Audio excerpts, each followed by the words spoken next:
Para un productor es mejor tener a 100 vacas que te produzcan cada vaca 10,000 litros de leche a tener 500 vacas que cada vaca te produzca 2,000 o 3,000 litros de leche, ¿no? Entonces, lo que se busca, el primer punto es que si tú reduces metano, de alguna u otra forma también vas a tener animales que son más eficientes. Y eso va a tener un retorno económico.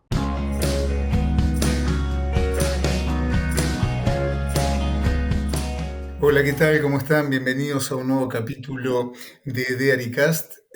Mi nombre es Guillermo Mattioli y en este caso me toca nuevamente presentar un capítulo, un invitado, pero creo que esta vez es muy particular, es muy especial, porque tendríamos que empezar a meternos en un tema con el cual siempre nos estamos cruzando, nos estamos topando, es un poquito antipático, sabemos que es muy importante y tiene que ver ni más ni menos que con esta producción de metano o esta, no sé si llamarlo acusación o esta identificación del bovino, de la producción de bovinos, como un generador de contaminación para el medio ambiente.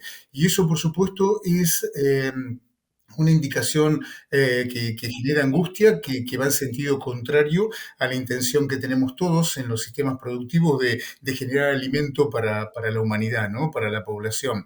Pero pareciera ser que aparece esta generación de metano y este riesgo de contaminación, de polución, que está un poco como condicionando la valoración de nuestro trabajo. Pero es realmente, creo que es fruto de solo de los expertos realmente contarnos qué tan grave es ese nivel de contaminación, poder realmente cuantificarlo en términos sencillos, nos preocupamos, no, y qué opciones tenemos para controlarlo. En ese sentido, para mí es un gusto, es un honor charlar con un colega mexicano, que es el doctor Hugo Toledo Alvarado, que es un especialista en el tema, está dedicado a la selección de bovinos y es de lleno un especialista, un experto en este tema. Por eso creo que para mí es un honor y es un placer para todo el grupo recibirte, Hugo. Bienvenido, gracias por estar aquí y gracias por compartir un poco de eso que muchos sabés, pero que nosotros, la verdad que muy poquito. Ante todo, nos gustaría, si es posible, Hugo, contarnos en dos palabritas cómo llegaste a esta posición de experto en este tema y a partir de ahí te vamos consultando a ver cómo nos ayudas a entender un poco este tema. Bueno, muchas gracias por la invitación y muchas gracias por la oportunidad del espacio. Bueno, yo soy médico veterinario, pero también estudié una maestría y un doctorado. Y básicamente en los proyectos en los que he estado involucrado en los últimos años han tenido que ver con programas de mejoramiento genético de, este, de nuevos fenotipos o de fenotipos que son de importancia económica o ambiental. Entonces, me he acercado mucho con grupos de investigación y he estado participando en proyectos que tienen que ver con esto, ¿no? Entonces, de hecho, yo ahorita estoy desarrollando un proyecto aquí en México que tiene que ver justamente con esto, con índices de selección para mejorar al ganado bovino. Perfecto, fantástico. Fantástica la formación, desde ya, felicitaciones. Y bueno, y la verdad que no sé si es envidiarte, porque esto de la generación de metano, si evidentemente está requiriendo que expertos como en tu caso empiecen a trabajar en el desarrollo de líneas más eficientes, es porque el tema es importante, Hugo, ¿verdad? Contanos qué tan importante es, digamos, eso de cuestionar al bovino como un generador de gases de efecto invernadero, de metano en particular. Eh, ¿Nos ayudas a dimensionar la importancia que tiene el bovino en eso y qué líneas tendríamos como para evitarlo? Bueno, de entrada, bueno, primero tenemos que hablar sobre gases de efecto invernadero, o sea, en general, para dimensionar en dónde se encuentra el bovino, ¿no? Entonces, hay tres principales fuentes de gases de efecto invernadero, que son el dióxido de carbono, el óxido nitroso y el metano. El dióxido de carbono es como el gas de referencia, y tiene una vida más o menos de 5 a 200 años, ¿ok? Una vida en el medio ambiente para que se degrade. El óxido nitroso es un gas que tiene una vida más o menos de promedio de 114 años, pero es 300 veces más dañino que el dióxido de carbono, ¿ok? Ahora, el óxido nitroso normalmente se produce cuando se fertilizan o se sobrefertilizan cultivos. Entonces es un gas que se está produciendo mucho en la agricultura. Y por otro lado tenemos el metano, que tiene una vida más o menos de 12 a 14 años, es decir, una vida no tan larga como el óxido nitroso, y más o menos es más 34 veces más dañino que el dióxido de carbono. Eso quiere decir que no tiene una vida promedio tan larga, pero es más dañino. Entonces ahí es donde entra el ganado. Dentro de la granja se producen los tres. Se produce tanto dióxido de carbono, óxido nitroso y metano. Sin embargo, el que más se produce en cantidad es el metano. Entonces, de los tres gases que se producen en las granjas, el metano es el que abarca más o menos el 50%. Entonces, de ahí la importancia de que empecemos a tomar acciones. Hay varias personas, ¿no?, que deben de tomar acciones, también las personas que están cultivando, cómo se están fertilizando los cultivos, cómo se están manejando los desechos dentro de la granja, pero algo que le atañe directamente al ganado es eso, ¿no?, la producción de metano a través de los gases. Wow. Ahora, la verdad que lo que resulta un poquito desilusionante para aquellos que no tenemos tu especialidad, Hugo, es que cuando decimos, bueno, vayamos por más producción, ¿sí? Es aumentar el trabajo de ese procesador que es el rumen, que lo identifico como el generador de estos gases invernaderos, ¿no? Y creo que lo mismo le debe pasar a un agricultor que intenta fertilizar para tener más producción de gramíneas con nitrógeno y a partir de eso ser más eficiente. Y resulta que llega como consecuencia esta producción de gases de efecto invernadero. Yo pensé que el metano estaba un poquito sobredimensionado por culpa de los produccionistas, digamos, porque como del dióxido de carbono mucho no vamos a sacar, pensé que cargaban un poco las tintas sobre el metano porque es una pérdida directa de energía del sistema. Ahora, cuando vos lo cuantificás, no, lo planteás como responsable de la mitad del riesgo contaminante. ¿Entendí bien el concepto? Pero dentro de la granja, solamente dentro de la granja.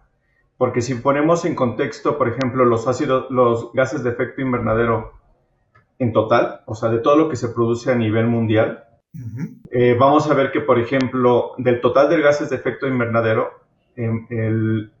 más o menos el 22% es lo que se está produciendo debido a la agricultura y debido a las granjas de animales, el 22%, más o menos. Pero el resto de gases de efecto invernadero, incluyendo metano, óxido nitroso y dióxido de carbono, viene de la industria, viene de la producción de energía, viene del transporte, viene de los automóviles, del uso residencial, ¿ok? Entonces, el 80% de los gases de efecto invernadero se están produciendo en la civilización, o sea, tal cual. Y de hecho, por ahí hay algunos estudios en donde se cuantifica la cantidad de dióxido de carbono que se produce por habitante.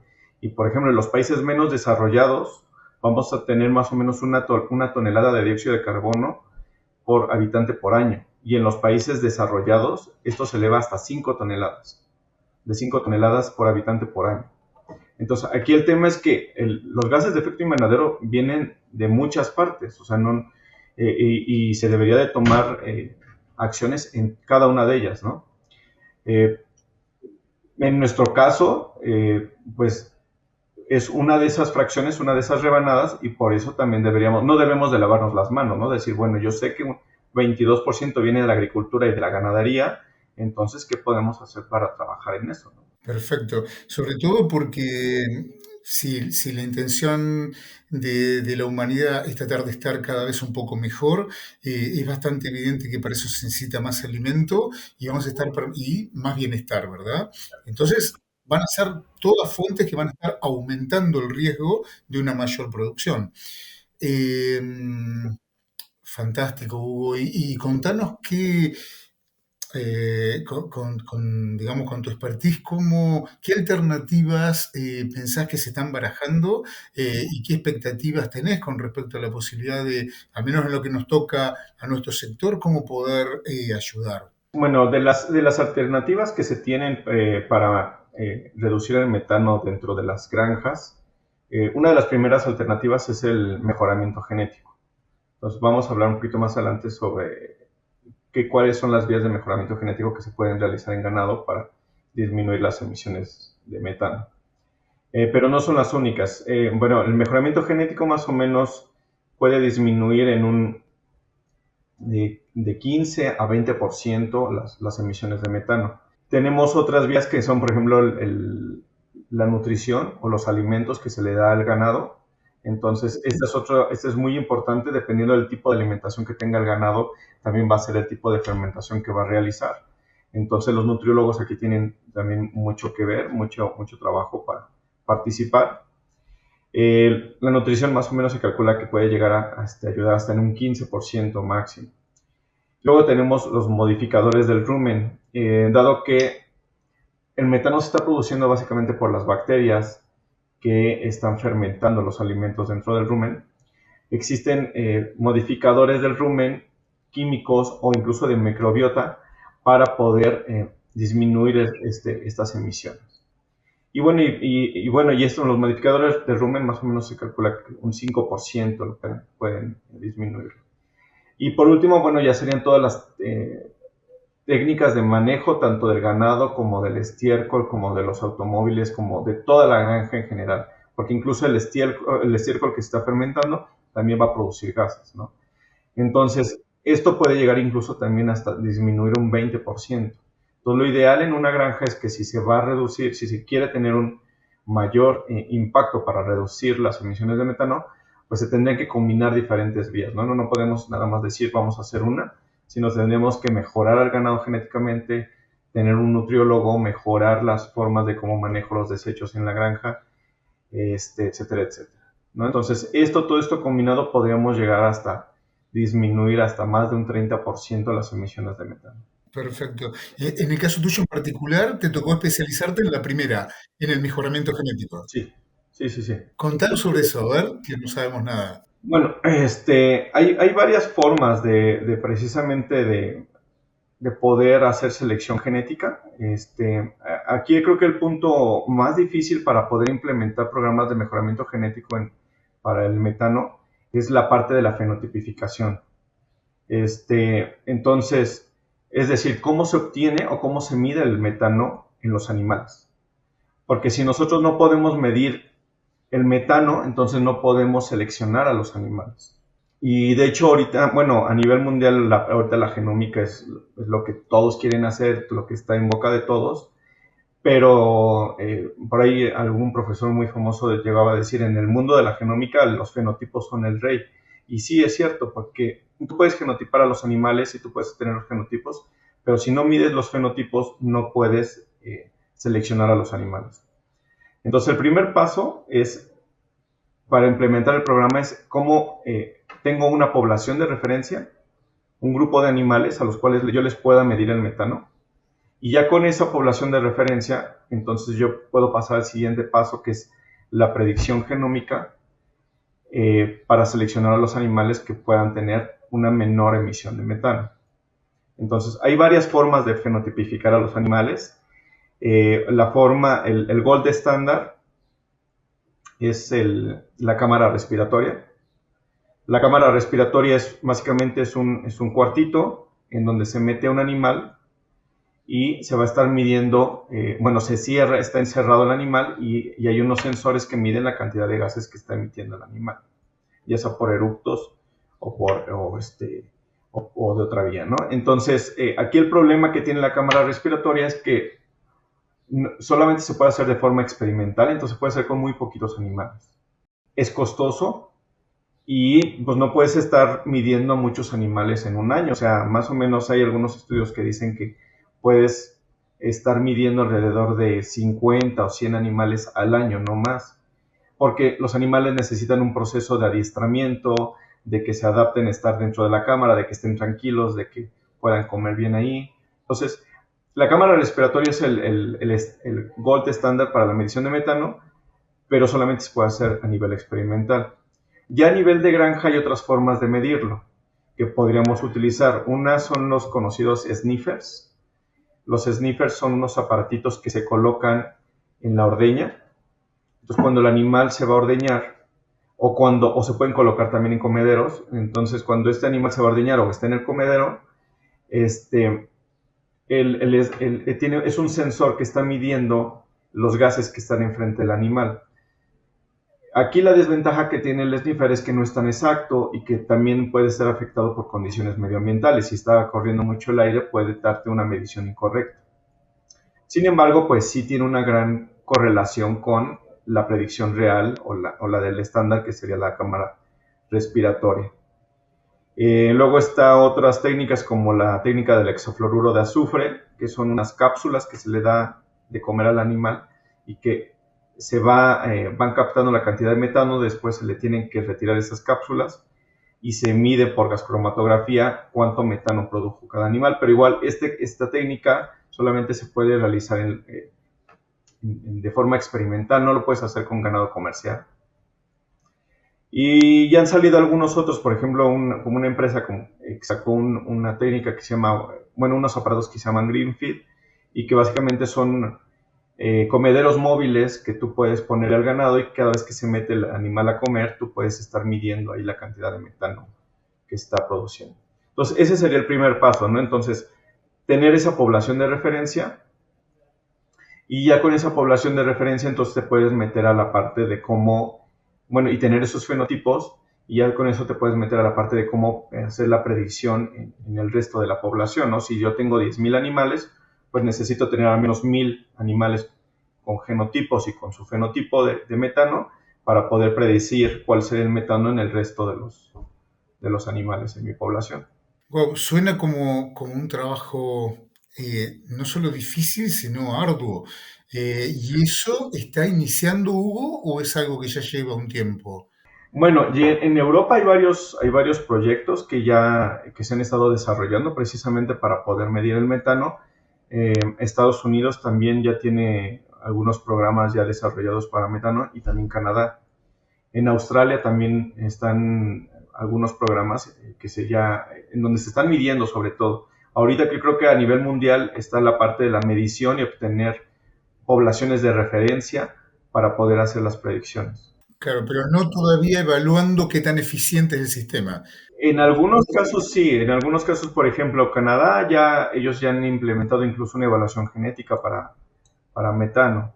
En otros casos apenas se está iniciando precisamente, ¿no? Es un tema relativamente nuevo, entonces, y no es tan fácil de desarrollar. Entonces, por ejemplo, aquí en México no tenemos ningún programa desarrollado para metano y estamos en la fase inicial, ¿no? O sea, en el proyecto que estoy participando aquí en la UNAM, estamos en la fase inicial de generar esta población de referencia.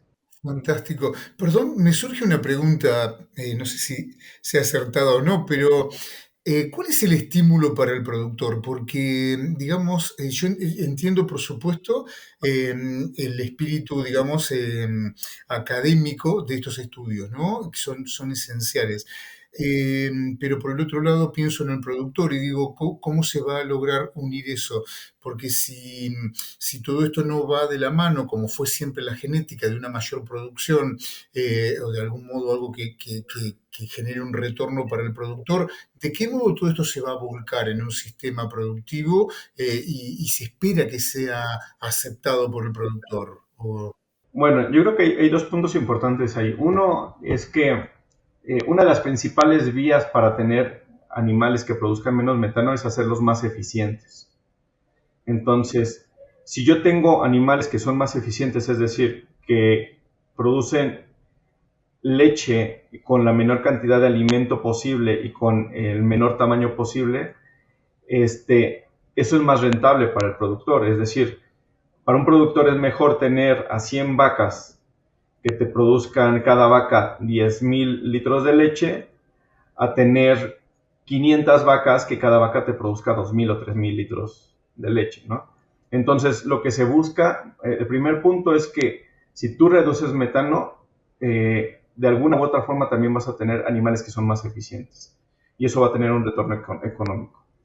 Y por otro lado, creo que también subestimamos a los productores, porque yo acabo de estar la semana pasada, hace poco, en una reunión con ganaderos con la Asociación Holstein de México, y uno de los puntos que los ganaderos mencionaban era qué estamos haciendo al respecto con la parte de cambio climático.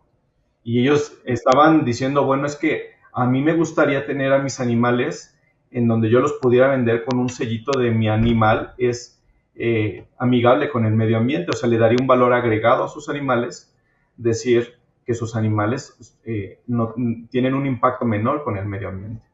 Entonces yo creo que los ganaderos también están conscientes del problema y también quieren tomar acciones al respecto. Qué bien, qué bien, qué bien, qué bien. Em, digamos, desde el punto de vista gubernamental, los gobiernos están pensando en esto, en cómo bajar al sistema productivo digamos, estas tareas. Bueno, sí, ahí hubo por ahí una conferencia de Naciones Unidas del cambio climático, en donde se tocó este tema y varios países se comprometieron a reducir los gases de efecto invernadero en un 30% en al menos 10 años. Entonces, para el 2030 más o menos, ya debería, 2031 en teoría los países se habían comprometido para disminuirlo, ¿no? Y eso tiene que ver mucho con la generación de leyes o restricciones que se pueden implementar en muchos países. En Europa sí hay países que ya han empezado a cambiar algunas leyes e implementar cambios precisamente para poder tener producciones más rentables, con menos impacto al medio ambiente y con un buen bienestar animal. En otros países, por ejemplo, como México, como Estados Unidos, como Canadá, se están tomando acciones, pero todavía no hay leyes que estén determinando que se tiene que obligatoriamente hacer, sino se está haciendo más por conciencia de los productores y de las asociaciones, de que sabemos que hay un problema y que se deben de tomar cartas al respecto. Claro, pues lo que igual no se puede soslayar es que la sociedad está generando presión, ¿verdad? Claro. Por eso era tan importante charlar con alguien que conoce bien el tema y que, que nos ilustre un poquito. Hasta acá estamos hablando de que seríamos responsables como actores del sistema de alrededor del 20% entonces de este efecto, y tenemos esas cuatro opciones. ¿Por qué elegiste la mejora genética, Hugo, y no un modificador del rumen, por ejemplo? Que tampoco es fácil, digo, una de las cosas que no puedo usar más es monencina, por ejemplo. Con lo cual tampoco es tan fácil usar un modificador del rumen, pero ¿por qué elegiste la mejora genética? ¿Qué ves de atractivo por ahí? Bueno, es el área en el que yo me he estado desarrollando y yo sé que hay oportunidades para hacer esto en el ganado. Entonces, cuando tú te acercas con los ganaderos, normalmente los ganaderos van a tener diferentes técnicos que los están asesorando, nutriólogos, por ejemplo, técnicos en reproducción. Y en mi caso, pues yo soy genetista, ¿no? Entonces, en mi caso como genetista, pues me ha tocado precisamente ver qué es lo que se puede hacer al respecto. O sea que es una nueva especialidad esta de armar un equipo de asesores en los cuales aparece un genetista, pero te das cuenta que eso es distinto, ¿no? O sea, cada vez que yo me senté al lado de un genetista, iba a favor de aumentar la productividad.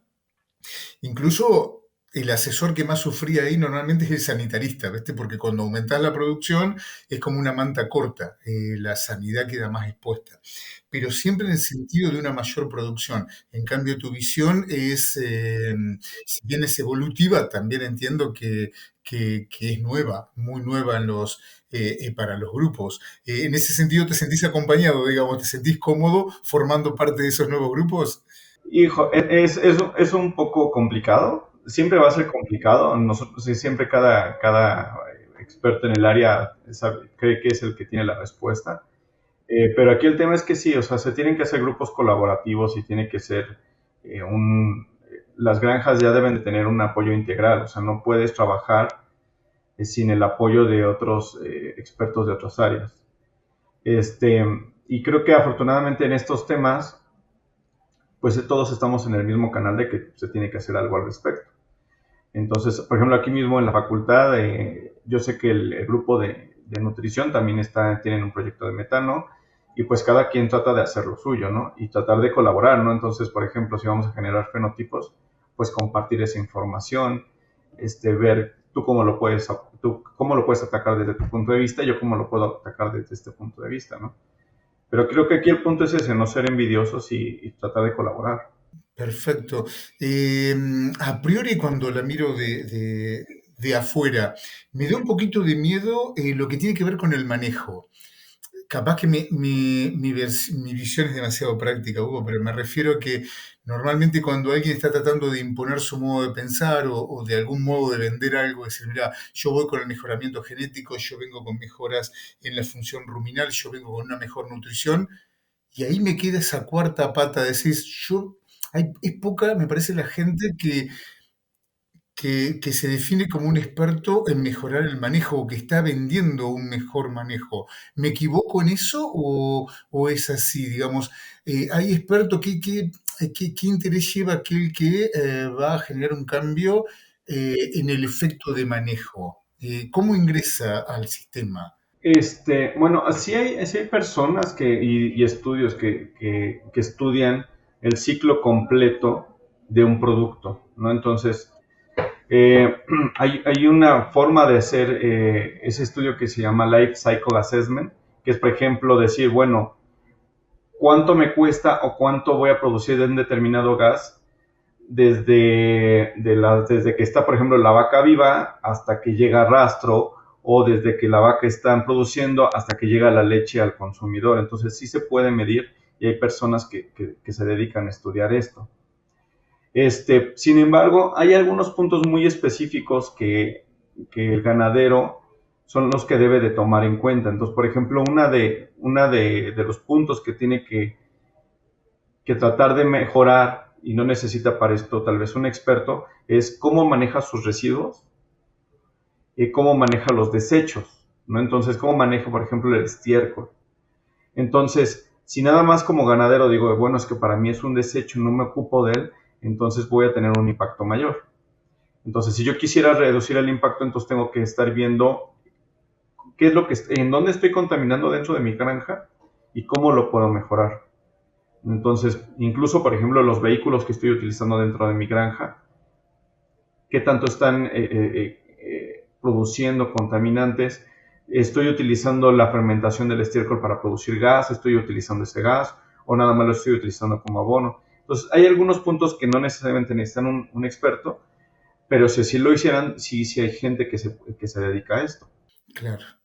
De hecho, pareciera que deberían tener un rol de coordinación importante, ¿no? Sí. Tal vez ellos coordinando y utilizar los otros tres especialistas para puntos específicos.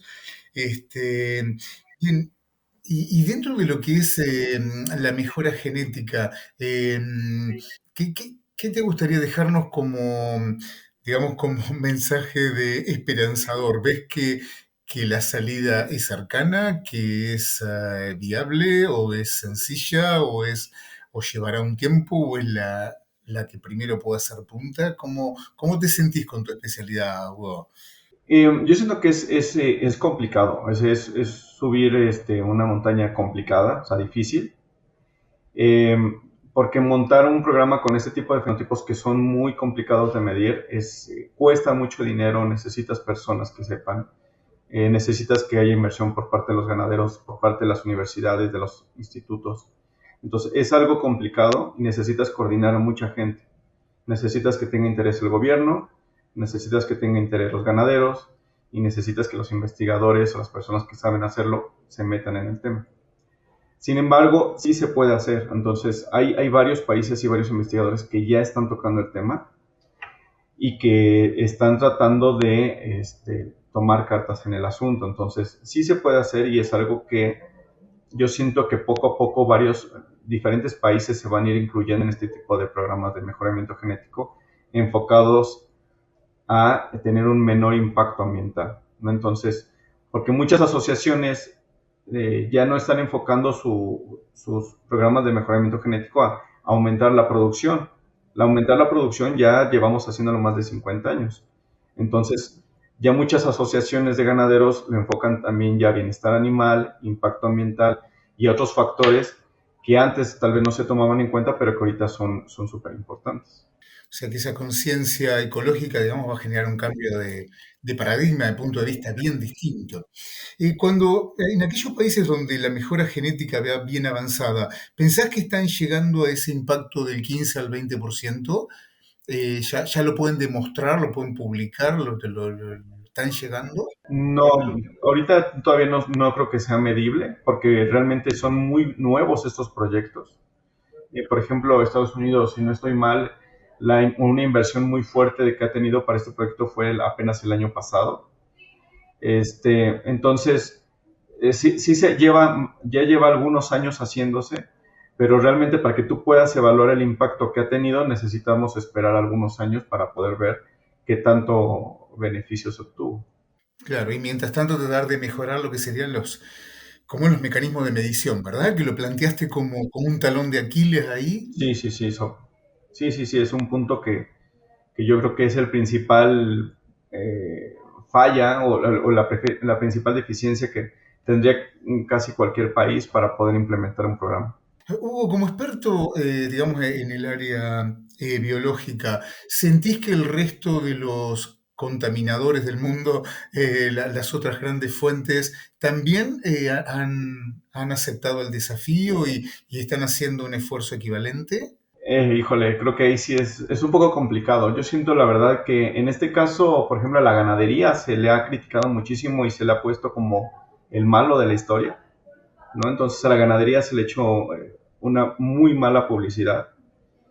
Y en otros casos no se ha volteado a ver que, por ejemplo, la industria automotriz o la industria de producir simplemente energía, producir luz, o la industria de la extracción de petróleo tiene un impacto muchísimo más fuerte y que realmente no ha habido mucha respuesta o un ataque tan fuerte como ha sido con la ganadería. Entonces, no dudo que haya empresas que sí tal vez estén conscientes del daño que hacen y que estén tratando de tomar cartas en el asunto, pero en general no creo que se tenga la misma presión para otros sectores que están produciendo gases de efecto invernadero como se ha tenido con la ganadería. Claro, porque pienso, Hugo, si no hay un consenso muy grande, cuando siempre el objetivo fue generar más y ganar más, en el momento que dicen, no, vamos a hacerlo no más, sino mejor, me da la sensación de que todo el mundo dice, bueno, entonces vamos a limitar un poquito las expectativas a veces de crecimiento o de desarrollo para ser un poquito más sanos, ¿no? Claro, Ahora me da la sensación de que será un momento en que todos se tendrán que poner de acuerdo y aceptar que hay una limitación en la producción en función de hacerlo de manera más sana. Pues siento lo mismo que vos, pero me gusta escucharlo de un experto, digamos, siento desde el lado de la ganadería como que bueno, hay como mucha crítica y no está en nuestra naturaleza normalmente defendernos demasiado y tampoco está bueno negarlo, por eso me parece que fue súper valioso tener tu punto de vista. sí, sí, sí, o sea, el tema es eso, o sea, tenemos que dejar claro que sí el ganado tiene una participación, pero no es responsable del problema de cambio climático que tenemos a nivel mundial, ¿no? es simplemente una arenita en todo el grande problema que tenemos a nivel mundial. Entonces, aquí sí requiere, creo que, participación sobre todo de los gobiernos y de las empresas grandes, este, que empiecen a cambiar sus formas para ser más eficientes, ¿no? Y ver que no todo es la producción masiva, sino ser más eficientes y ver qué impacto estás teniendo cuando haces algo. Te hago una última pregunta para no cansarte, Hugo, y te agradezco un montón la paciencia, pero eh, pensando en todo el sistema productivo, una de las consecuencias que ha tenido el aumentar mucho la productividad por animales ha sido a veces acortar la vida productiva de los animales. Concretamente, en el caso de las lecherías, el número de lactancias, por ejemplo. Lo cual, claramente, cuando tenés menos lactancias, tenés que diluir el efecto de una cría y de una recría, ¿no? ¿Será que la longevidad en los animales podría ser otra respuesta? Decir, bueno, vamos a tratar de ser más eficientes, tratando de generar más sobrevida en los animales y diluir más ese periodo no productivo de cría y recría. Sí, claro. De hecho, el paradigma de tener animales jóvenes ha estado cambiando a nivel mundial. Antes se buscaba tener dos, tres lactaciones por animal, cuatro y se cambiaban los animales. Ahorita muchos países están cambiando por tener animales que sean más longevos, porque hay algunos estudios económicos en donde se ha visto cuánto tarda un animal en pagar el costo inicial, ¿no? de su producción. Entonces, con dos o tres partos apenas estás cubriendo los gastos, estás apenas en equilibrio. Entonces, lo que se ha visto es que si tú quieres tener un beneficio económico, pues necesitas tener animales más longevos. Y esto también tendría que ver con tener animales que sean más eficientes y tengan un menor impacto, ¿no? Porque como tú lo decías, o sea, te evitas ese tema de la recría y de todo el periodo que está el animal consumiendo alimento y produciendo excremento sin estar produciendo leche, ¿no? Claro, y ahí por ahí la cuenta que cierra mejor es la cantidad de metano en función de la cantidad de litros producidos durante la vida de ese animal, y no la cantidad absoluta. Sí, sí, sí. De hecho, algo bien importante que se debe de entender es que un animal, para que sea eficiente, hablando de metano, normalmente no te sirve tener el total de metano producido, sino normalmente se utilizan fenotipos que ponen al metano en relación con la cantidad de leche que se produce. Entonces es metano este, ponderado por la cantidad de leche y por la cantidad de sólidos que produce dentro de la leche.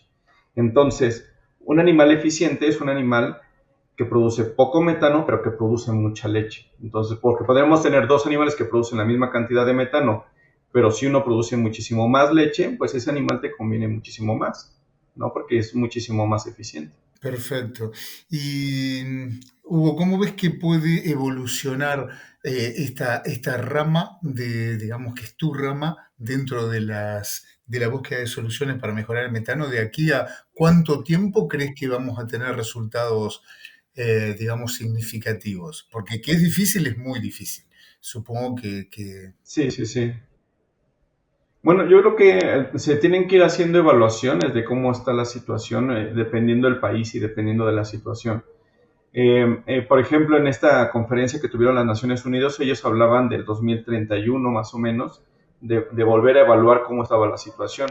Y creo que es lo que se tendría que hacer por país, es decir, ir evaluando, empezar a tomar mediciones de cómo está el país y cómo está el ganado y hacer evaluaciones paulatinamente para ver si realmente te estás teniendo un impacto o no. Pero sí es algo tardado. Ahora, por lo mismo, se han estado buscando muchísimas alternativas. Por ejemplo, se han tratado de hacer índices para reducir el metano utilizando características que están genéticamente correlacionadas. Entonces, se puede hacer eso, se han tratado de ver, fenotipificar el metano utilizando otras cosas como el espectra de la leche, en donde ya se ha hecho la predicción del metano únicamente viendo la composición que tiene la leche de los animales. Entonces se están buscando alternativas precisamente para poder acelerar esto y no depender forzosamente de tener tu población de referencia con una gran base de datos de metano medido real. Claro, como alternativas al camino que vos proponías como más lógico, ¿no? Claro, claro. Hugo, la verdad que te agradezco muchísimo en nombre mío y de la quien nos está escuchando. Estoy seguro que nos quedamos con una idea mucho más clara de esto que nos toca de costado, pero alguna fibra sensible toca, porque es como que nos sentimos un poquito identificados cuando hablan de ese efecto nocivo, a quienes en realidad lo que más queremos hacer es generar más y mejor, ¿no? Me parece que alguna vez aprendimos lo del bienestar animal para ser conscientes de ser cuidadosos. Me da la sensación de que lo que vos estás aportando hoy, nos estás enseñando, agrega algo más en ese sentido. No solo respetuoso con el animal, sino ahora también como la necesidad de ser respetuoso con el medio ambiente. Ojalá lo sepamos tomar y llevar adelante. Desde ya, nada, mil gracias por el esfuerzo como especialista, Hugo, y mil gracias por la oportunidad de aprender un poquito más. No, muchísimas gracias a ustedes por la invitación y siempre que se pueda colaborar es un gusto participar en este tipo de foros. Gracias, Hugo, un placer enorme. Hasta siempre. Gracias, hasta luego.